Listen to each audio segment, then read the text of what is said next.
तलत हुसैन साहब वो कौन है? मुझे जो खुद लगता है सबसे बड़ा झूठा आदमी वो तो वसीम बदामी है। और कामरान खान साहब के बारे में क्या? कामरान खान जो है ना, मेरे हिसाब से वो टीवी के आदमी नहीं है। नहीं है? नहीं। और कई दफ़ा मुझे ऐसा लगता है, फीलिंग होती है कि वो हकला रहे हैं। फवाद चौधरी साहब वो लीडर कहाँ से है? नहीं, लीडर नहीं, मैंने पहले बोला ना सियासतदानों के बारे में आपको वो जो आदमी हाँ। कभी इधर कभी उधर कभी इधर कभी उधर, उसका मतलब मैं क्या कमेंट करूं? उसकी पार्टी वालों से पूछे ना, वो बताएंगे। टेलीविजन एंकर्स के तौर पे मैं रऊफ साहब को नहीं काउंट करूंगा, एनालिस्ट के तौर पे करूंगा। आज हमारे साथ हैं मुबश्शिर लुकमान साहब। मुबश्शिर लुकमान साहब मेन स्ट्रीम मीडिया हो या सोशल मीडिया, दोनों पे यकसा मकबूल हैं। इन्होंने काफ़ी सारे ट्रेंड्स सेट किए हैं और हम जानते हैं कि he has launched more than 4 channels on main stream media as well. Mubashshir Luqman Sahab अक्सर आपको कंट्रोवर्सीज़ में भी नज़र आते हैं क्योंकि इनका स्टांस पॉलिटिक्स हो या सोशल मैटर्स हो, उनके बारे में बहुत बोल्ड रहा है। तो आज इसी तरह के कुछ सवालात हम लुकमान साहब से करेंगे और आपको बताएंगे कि उनका पॉइंट ऑफ व्यू क्या है। अस्सलाम वालेकुम सर। सर, सबसे पहला question I like to ask कि आपको लगता है कि social media specially YouTube main stream media को टेक ओवर कर सकता है? कर लिया, ऑलरेडी कर लिया। कौन सा मेन स्ट्रीम मीडिया जो सोशल मीडिया पे खुद नहीं है? यानी कौन सा चैनल है जिसका अपने यूट्यूब चैनल नहीं है? उसका मतलब है कि उन्होंने खुद एक्नॉलेज कर लिया कि उनकी स्ट्रेंथ जो है वो सोशल मीडिया से ज़्यादा नहीं है, and they need social media. But social media को तो मेन स्ट्रीम मीडिया एडवर्टाइज़ नहीं कर रहा, ना उसके इश्तिहार चला रहा है, ना प्रोमो चला रहा है, तो सोशल मीडिया उनको चला रहा है। तो मेन स्ट्रीम मीडिया को तो टेक ओवर कर लिया है सोशल मीडिया ने। आप खुद भी फोकस कर रहे हैं सोशल मीडिया पे ज़्यादा? मैं तो कर ही उस पर रहा हूँ, क्योंकि मैं सोशल मीडिया पे जो मेरा दिल करता है मैं कर सकता हूँ। मैं हर चैनल पे वो कर नहीं सकता। उनके कमर्शियल इंटरेस्ट्स हैं, उनके सब कुछ है, उनके पॉलिटिकल इंटरेस्ट होते हैं, एंगल्स होते हैं, अपने कारोबार हैं उनके।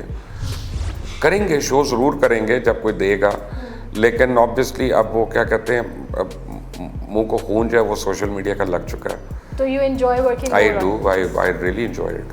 ठीक है सर, आपने बहुत सारे सहाफ़ियों के साथ, चैनल्स के साथ काम किया है। इस पूरी मेन स्ट्रीम मीडिया इंडस्ट्री में आपको क्या लगता है कि वो कौन शख्स है जो सबसे झूठा है?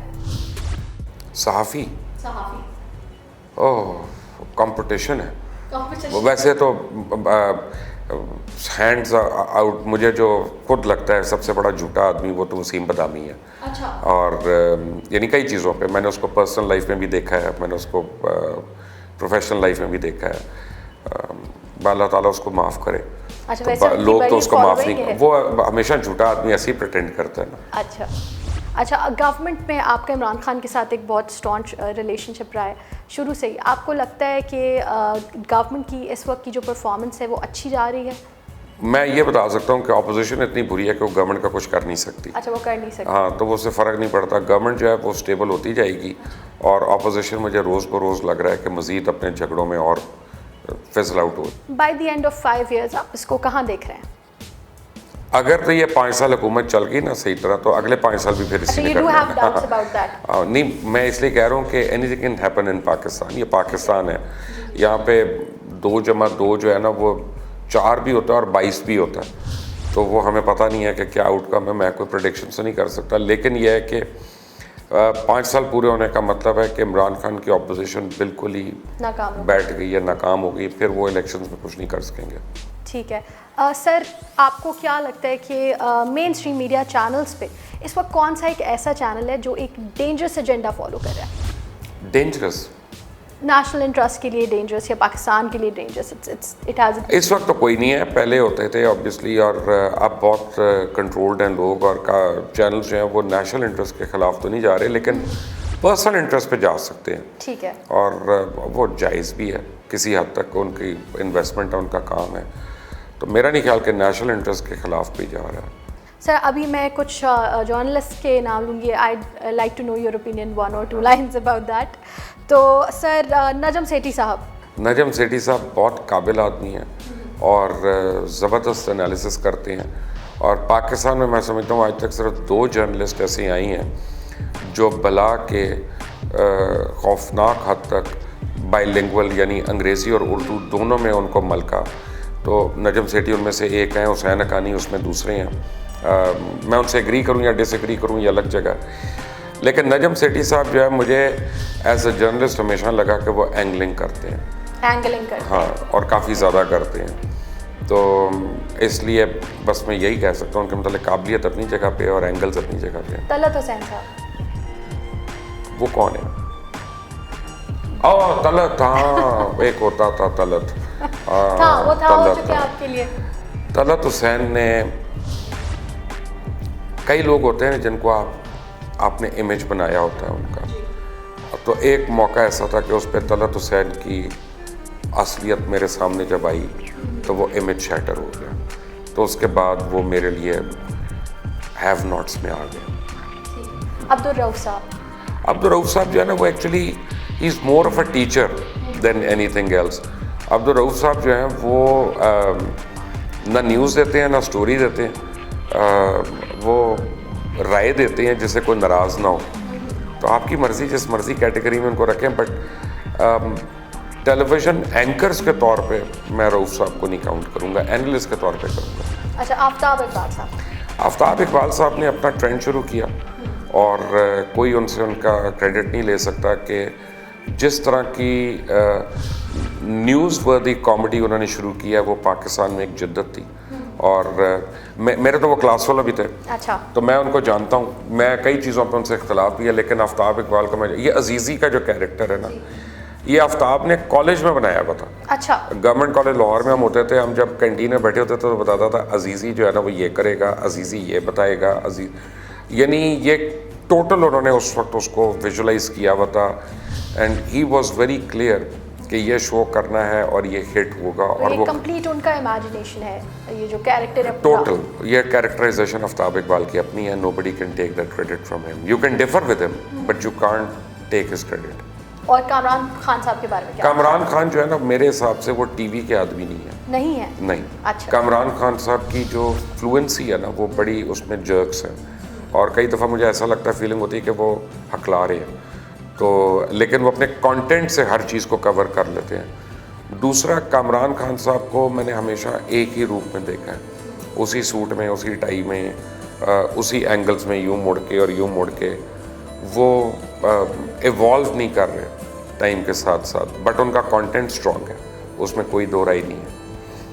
सर, आपने बहुत सारे चैनल्स के साथ काम किया है, स्वैप किए हैं, काम किया है, तो आपका सबसे बुरा एक्सपीरियंस मेरा और मेरी पूरी टीम का जो सबसे बुरा एक्सपीरियंस है ना वो बोल के साथ है। और हम एक दूसरे को कोसते हैं कि हम बोल गए क्यों। और सारों को मैं कहता हूँ कि हमेशा तो मुझे रोक लेते थे, जब मैं बोल जाने का कह रहा था तो क्यों नहीं रोका मुझे। तो वो हमारा सबसे बुरा एक्सपीरियंस। सबसे अच्छा एक्सपीरियंस आपका किनके साथ रहा? आई थिंक मोर और लेस हमारा जो है ना वो समा के साथ बहुत अच्छा एक्सपीरियंस था। और उसकी एक बहुत बड़ी वजह, एक तो समा ने हमें बिल्कुल रोक टोक नहीं की, फ्री हैंड दिया उन्होंने। दूसरा, समा बहुत ऑर्गेनाइज चैनल है। वहाँ पे 28 तारीख को महीने की तनख्वाह मिल जाती है, वो आपके अकाउंट में आ जाती है, आपको पहली भी नहीं आने देते वो। तो उसके अलावा एडिटोरियली और रीच के हिसाब से जब देखते हैं जी, तो I think we had a good time at ARY। So ARY was a good channel in that, क्योंकि ARY जो था ना उसमें एक क्वालिटी है कि ARY अपने लोगों को प्रोटेक्ट करता है काफ़ी हद तक, उनको मुश्किलों से ये वो, not everybody can do that. So can we say that it's your favourite channel? You can, it is. मेरा ख्याल में हाजी इकबाल जो है ARY के, he is probably a real visionary person in terms of marketing, in terms of human resource, in terms of mega projects. And ARY के मतलब आप जो मर्ज़ी कहें, एक बात आपको माननी पड़ेगी कि वो बहुत पेट्रियाटिक चैनल है, बहुत ज़्यादा, और everything about them is for Pakistan. तो ये तो है उनका क्रेडिट। सर, आपके बारे में बहुत रूमर्स बनते हैं, that's not a new thing. तो आपके हिसाब से वर्स्ट रूमर क्या था जो आपके बारे में बना था? वर्स्ट नहीं होती, देखें हर चीज़ का ना अपना टाइम होता है, जिस टाइम पे कोई शुरू हुई होती है। बट आई थिंक मेरा और मेहर बुखारी का, ये उस वक्त मेहर बुखारी थी, फिर मेहर अब्बासी थी। हमारा एक शो था दुनिया टेलीविज़न के ऊपर जो मलिक रियाज का इंटरव्यू था, उसको जिस तरह एडिट करके लोगों ने मिसलीड किया लोगों को। फैब्रिकेटेड था। ये फैब्रिकेटेड क्या था, आप उसको पूरी टेप सुने ना, क्या था उसमें। अभी इस प्रोग्राम से पहले आप मेरे से क्या बात कर रही थी, अभी क्या कर रही है, और उसके बाद आपने किस तरह करनी है, मिड ब्रेक में आपने कैसे करनी है, आपको नहीं पता।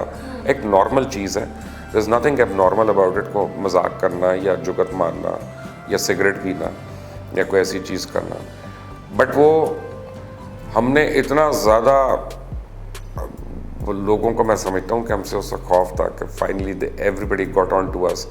लेकिन the worst part about that incident was कि 3 महीने हम दोनों की बैशिंग हुई मेन स्ट्रीम मीडिया पे, टेलीविज़न पे भी, अखबारों में भी। मुझे आज तक किसी एक एंकर ने या कॉलमिस्ट ने फ़ोन करके नहीं पूछा आपकी राय क्या है। सो ये जो अपने आप को जर्नलिस्ट कहते हैं ना, वो हमारे सामने खड़े हो गए थे वहाँ पे, और फिर उसके बाद हमने उनमें से कईयों की इज्जत नहीं की। तलत हुसैन भी उनमें से एक है, बाय द वे। सर, आप सियासतदानों के भी बहुत करीब रहे हैं, जाहिर है आप जर्नलिस्ट हैं। मैं अभी भी हूँ जी, बेशक आप अभी भी हैं, तो आप उनके बारे में भी हमें अपनी राय दीजिएगा। सबसे पहले बताइएगा इमरान खान साहब के बारे में। इमरान खान जो है ना वो बहुत ऑनेस्ट है, अपराइट है, और इमरान खान जो है ना वो आप समझें कि ढटाई की हद तक फर्म है कि जब उन्होंने फैसला कर, Buzdar is the best example. तो इमरान खान को आप ब्लैकमेल नहीं कर सकते, इमरान खान को डरा नहीं सकते, इमरान खान को लालच नहीं दे सकते। तो इसलिए either you believe in him or you don't believe in him। तो वो उसके साथ दूसरी चीज़ कोई, हाँ। फिर आप बताइएगा नवाज शरीफ साहब के बारे में।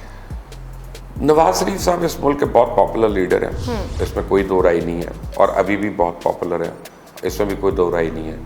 लेकिन मैं हमेशा से समझता हूँ कि मियाँ साहब जो हैं उन्होंने बहुत नुकसान पहुँचाया इस मुल्क को, और अपने ज़ाती कारोबारी फ़ायदे बहुत उठाए हैं।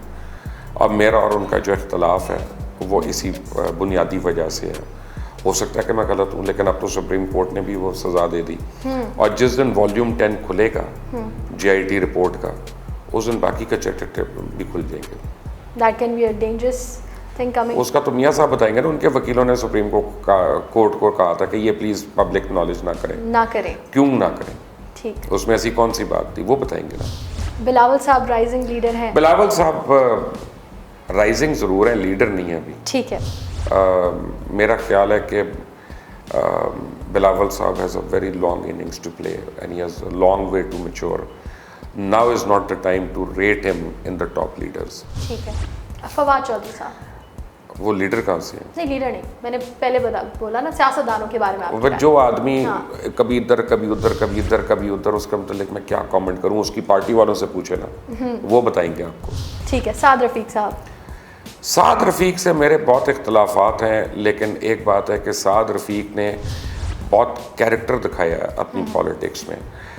साद रफ़ीक साहब जो थे वो, उनके वालिद भी मुस्लिम लीगी थे, उनकी वालदा भी मुस्लिम लीगी थी, वो खुद भी मुस्लिम लीगी, और मैं जानता हूँ कि साद रफ़ीक को बहुत दफ़ा ऑफ़र्स भी हुई, इवन जनरल मुशर्रफ के टाइम पे हुई थी। यानी मैं क्योंकि जनरल मुशर्रफ के करीब था तो मैं ये बात कह सकता हूँ, लेकिन साद रफ़ीक ने नहीं, अपना वो जेल में रहे थे, उन्होंने चेंज नहीं किया।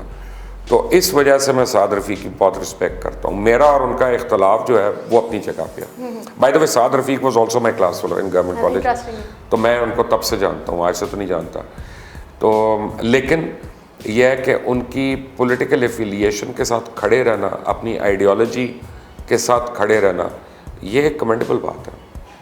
आखिर में, since we are doing it for a YouTube channel, आप यूट्यूब की ग्रोथ के बारे में ज़रूर एक कमेंट कीजिएगा पाकिस्तान में, that how it is going to impact Pakistan. Pakistan में यूट्यूब की ग्रोथ जो है ना वो फिनोमिनल है, लेकिन एबनॉर्मल भी है। अच्छा। क्योंकि पाकिस्तान में बहुत लोगों का ख्याल है कि वो यूट्यूब चैनल बना लेते हैं और वो चला लेंगे, तो वो नहीं चला सकते। ठीक है। क्योंकि यूट्यूब को चलाने के लिए भी एक सर्टन डेडिकेशन चाहिए, एक अंडरस्टैंडिंग चाहिए और एक कंसिस्टेंसी चाहिए कि आप जो कर रही हैं, अगर आप रोज़ाना एक वीडियो नहीं करती और फिर उसको एडिट करके, उसको पॉलिश करके अगर आप नहीं लगाती और प्रमोट नहीं करती, तो ये 1 साल के बाद भी नहीं चलेगा आपका चैनल। ये चलेगा कि आपने रेगुलर हर रोज़ वही काम करें जो आपने पहले दिन जिस जांफशानी से किया था। तो हमारे यहाँ बहुत से चैनल्स आप देखेंगी कि वो रिडंडेंट हो जाएंगे, बंद हो जाएंगे, क्योंकि लोग अपने शौक़ में शुरू कर लेते हैं। व्हेन दे रियलाइज़ कि इसमें काम बहुत है, तो फिर वो आहिस्ता आहिस्ता उसके सेल्फ एक्सक्यूज़ेस शुरू हो जाती हैं। But on the whole YouTube जो है, इसने लोगों को एक फ्रीडम ऑफ एक्सप्रेशन दे दिया, और वो अब आप लोगों से नहीं छीन सकते। So I think YouTube on the whole will grow. YouTube may not grow on its own, इसकी तरह के और 10 एप्लीकेशंस आ जाएंगी अगले 6 महीने में सोशल मीडिया में, चाहे वो डेली मोशन हो, चाहे वो कोई और हो, but eventually social media I think will be a part of our life. It already is to a degree. हम व्हाट्सएप के बगैर नहीं रहते, हम ट्विटर के बगैर नहीं रहते, लोग फेसबुक के बगैर नहीं रहते. सो सोशल मीडिया का हमारी ज़िंदगी का हिस्सा तो है ना जी. जी बिल्कुल. Thank you so much. Thank you. Thank you so much.